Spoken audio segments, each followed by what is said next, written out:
ঘোরা থাকো, ডিস্টার্ব ঘুরবে, ঘোরাও ঘোরা, জোরে ঘোরাও।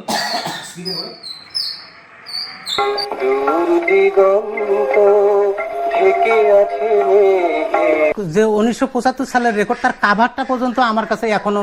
একটা সময় এখনকার মতো মোবাইল ফোন বা MP3-তে গান শোনা তো দূরে থাক, ক্যাসেট প্লেয়ার বা CD প্লেয়ারেরও প্রচলন ছিল না। সে সময় গান শোনার মাধ্যম ছিল কলের গান বা গ্রামোফোন। 1877 সালে টমাস আলভা এডিসন সর্বপ্রথম রেকর্ড যন্ত্র তৈরি করেন এবং তা থেকে শব্দ শোনার যন্ত্রও আবিষ্কার করেন। এডিসন তার যন্ত্রের নাম দেন ফোনোগ্রাফ। এরপর 1887 সালে এমিল বার্লিনার ফোনোগ্রাফের আরেকটি উন্নত সংস্করণ আবিষ্কার করেন এবং এই যন্ত্রের নাম দেন গ্রামোফোন। এই গ্রামোফোন যন্ত্রটি চালানোর জন্য কোনো বিদ্যুতের প্রয়োজন হতো না, ফলে এই যন্ত্রটি দ্রুত মানুষের কাছে জনপ্রিয় হয়ে ওঠে।